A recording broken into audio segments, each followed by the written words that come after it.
Hello, hello, and good morning, loves.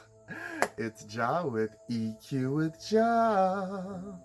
So, I wanted to go into this quick tip of the day. It's amazing what you figure out and what you learn when you go on this twin flame journey. Not only do these represent two separate people, but they also represent the feminine and masculine energy within inside of all of us. These two energies have to coexist for the left and right hemisphere to correlate and make connection, to have thought and process to do every single thing we do. Until I went on this twin flame journey and I started to discover it wasn't just about relationships, it was about every correlation to connection of relationship and attachment that you have in life, is when I really started to pay attention to the self-care, self-love. And for me, it starts out like today, a Saturday, I wake up, I do yoga, I clip my nails, I shave, I get all clean, I feel good for me after a long week of just whatever. In this process of just self-care, self-love, treat yourself day, pamper yourself. When I do yoga, I started to discover that certain parts of my body, like the right shoulder, is always sore. It's always tight, like, it's carrying a lot of baggage. And my left side, it always feels tight and tense, like it's, always closed off or doing little things. And technically it is. My left hand is how I write, so it's always close to me and I kind of protect it more. I make it my delicate hand. And then my right hand becomes my lifting hand, my everything hand. It does everything to support the left hand. In this very simple process of working out, I realized I was favoring my left side, which is my divine feminine side, over my masculine side, which is my right side. So I was putting all these burdens and weight on my right side, expecting it to catch up to the delicacies and nuances of what the left side could do. But the left side could barely hold a certain amount of weight after a certain time. It shifts to the right side. Here, I can't handle it. You take it. Never credit, nothing due. And this is the ebb and flow of both the masculine and the feminine inside of you. They have to learn how to marry each other.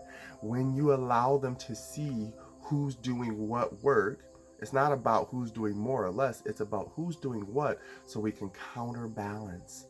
So that's what it's all about, that balance, so that you have that space where things can grow. If it's rigid and stuck, then nothing can grow there. And that's just how the calluses and tight tissues and things in your body work when you allow it to build up and you don't work out the stress and you don't take care of yourself and get into that mindset of understanding that you have to allow yourself to decondition and detach from the things that have been given to us as attributes of, oh, that's just this, or oh, that's just that, oh, go take a nap and do this. Naps are great, but if your back hurts, it's probably best if you take a stretch. Feel the balance. Feel where it's tight. The one thing that I started to notice is when I realized that pain was happening in my left side, when I would try to stretch my left leg, I'm like, oh, I'm not using my left leg to step forward. I predominantly use my right. So that right there let me realize I was getting more rotation in my right side, in my hip bone and my pelvis and all that and everything. The cuffs, the rotator cuffs, it can move easily, but then my left side was so stiff. It's because I never used it. I thought about the years of dance and I'm getting it in. I always would use my right side. I realized right there in the sacral world, I was just leading with my right. So as a man in this biological body, I was leading with what I was given versus how I felt. And until I started to integrate loving myself as I'm a human being too, and I deserve nice soft stuff, and I like to be clean and take care of myself, and I don't need to fall into this paradigm of a man, or just because I'm gay, then therefore I quantify or qualify for doing things that are considered clean or taking care of yourself or whatever. The stigmas that are attached to what I grew up with. I mean, I'm 34, so going on 35. So I'm not but I ain't too young, where I was in a different time frame where like simply putting on lotion was considered too gay. So I would hide the part of my feminine side and only try to work the masculine sides. It made my body stiff. It made me feel stiff. I couldn't focus. Everything was always hurting. And then I started to lose weight.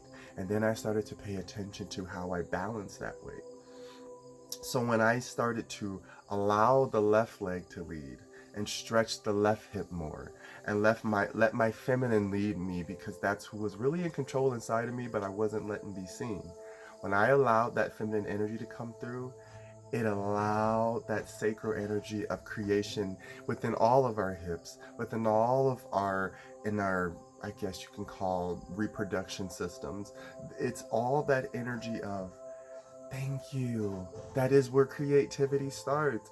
You created all this stuff around you that you're looking at and touching. Why would the stuff that you come from not be the source of creation? So if you have tight hips and you don't open up your hip area, that affects way more than you realize. When we talk about chakras and things that are blocked, yes, you are blocking off energy that needs to be released. And instead of getting stuck in a place of, let me just release it all in different ways that don't respect your body, then yeah, there is no benefit to it. That's why when you're really in love or you're really intensely attached to someone energetically and you make love or you do something, and when it comes to the sacral, it's intense because the energy has magnified it and vibrationally turned it up to a place of, this is what you like, this is what you want. You know what I mean? Versus that feeling of you get off and then you're dry and the moment, literally, the thought goes away, the chemicals go away, you're not thinking about sex anymore, you're not thinking about anything. That's wasting your chi. That is the point of when they say save it from when you can magnify it and make it creative energy that can just verbiate. So by opening up, just simply realizing that I was carrying more weight with my right side and negating my left side, and then I was able to trace down the fact that I was walking not on my left side, but more on my right side, which was creating foot pains on my left side. I was like, okay, this left side can take a little bit of weight. It's getting too soft. And that happens with all of us, our minds, our emotions, our bodies. If you let it get too soft, the muscles don't work. And then it's just susceptible to anything.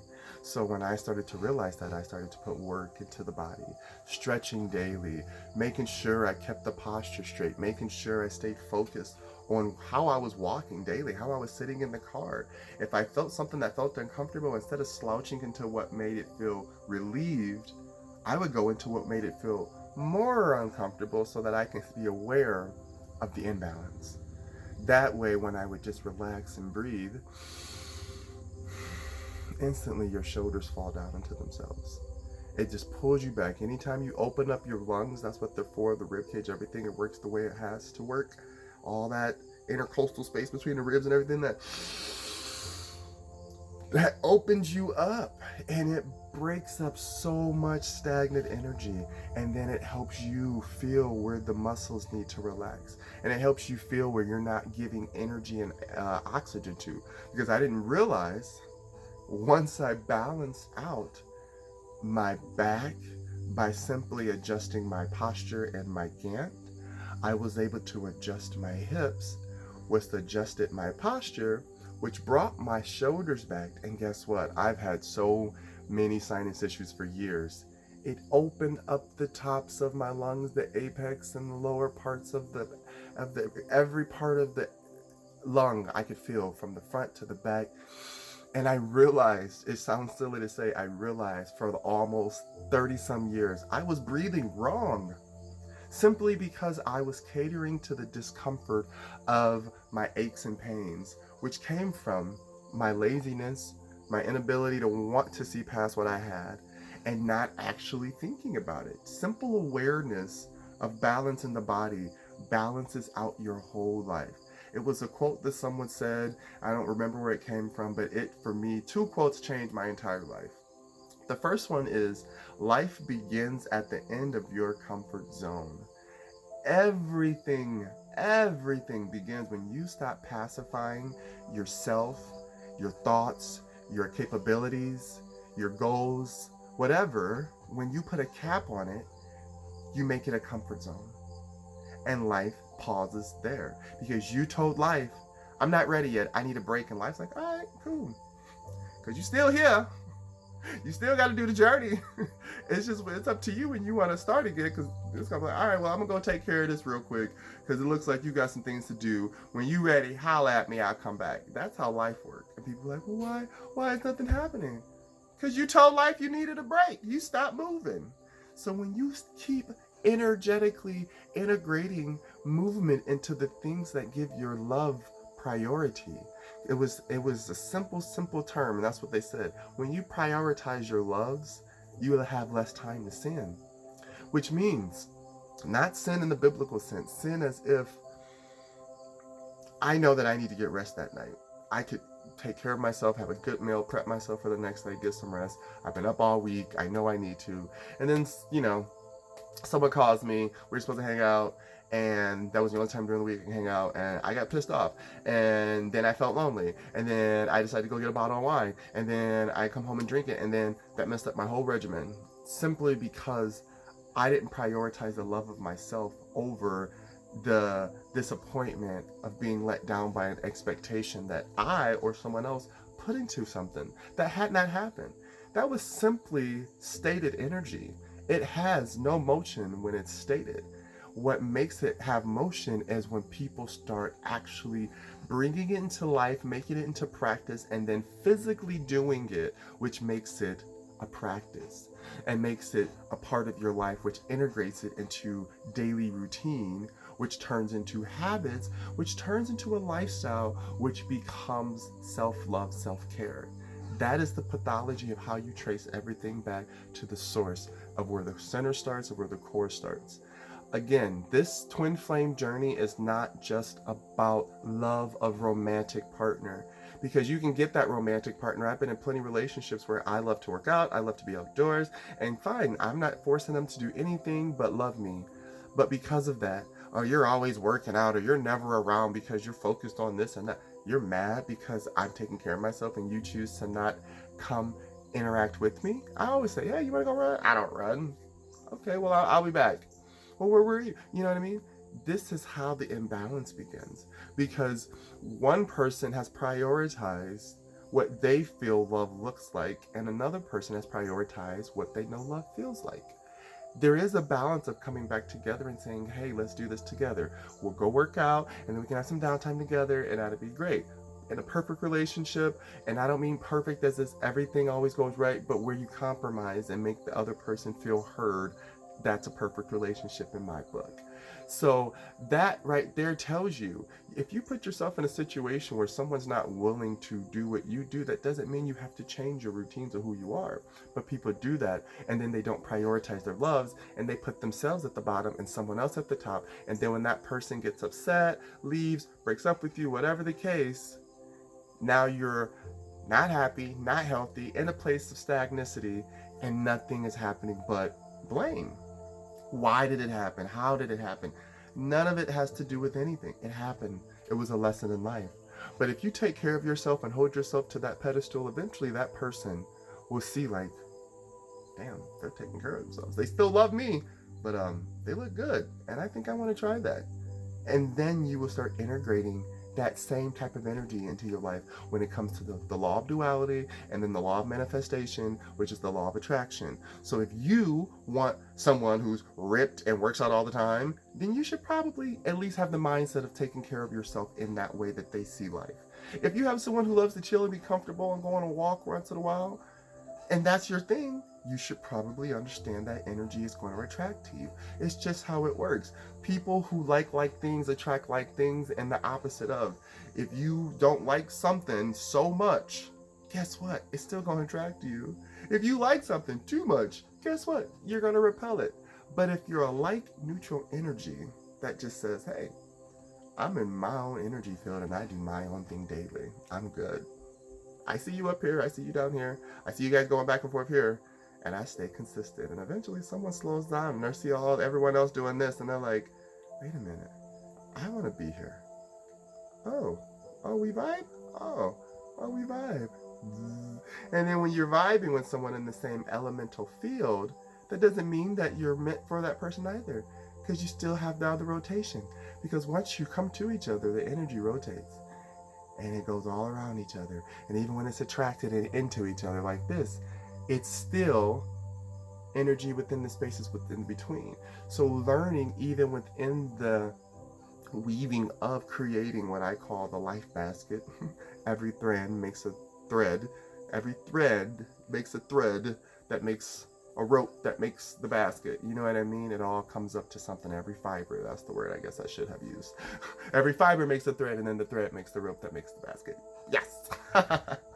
So all of that comes back to how life comes to you. Everything, when they say the reflection of as above, so below, it is real. How you look at yourself on the inside and feel on the inside is a direct reflection of how you feel and look on the outside. And when I say not aesthetically, like, ooh, they put together, they sharp, they look good. No, I mean how you have your presence when you walk into a room. You're not thirsty looking to see if everybody's trying to look at you. You just walk in. You're going to be seen regardless. Someone's always looking. So why put on a show? Just be the show. That's my motto. Anywho, I just wanted to bring this to you very quickly, just to remember every day, every single moment of this spiritual journey is a lesson to be learned, heard, and taught. It is not just I found someone, I met someone, we're good for life. That's not what this is about. I'm going to say that over and over in every video I do. This is not what life is about. Life is simply having the ability to see that there's challenge, find a way to adapt, then go within, decondition yourself from old things that don't help you conquer or successfully get through this new challenge, and then adapt to how to evolve to make it work for yourself and others after, so you don't just stop and you have this brick wall of, now my back hurts, now this hurt, well, I'm gonna stop, take some pills, get it, do all this, and then you're old and you have a walk and all. I used to work in hospice care, and everything about those people I love, but the things that they told me, I just stopped caring about myself. I stopped trying. I kept smoking. Even I'm not dissing smokers, but when you have a trach in your throat and you're like, I still want a cigarette, that's more within the shadow work and the energy work, and why you need to go to that to not process what you need to process emotionally, because the cigarettes have nothing to do with your health. It's how you use it that deters your health. You know what I mean? It's like people say, well, I used to drink all the time, and I would be like, oh, I got drunk, I'm sorry, that's just how I am.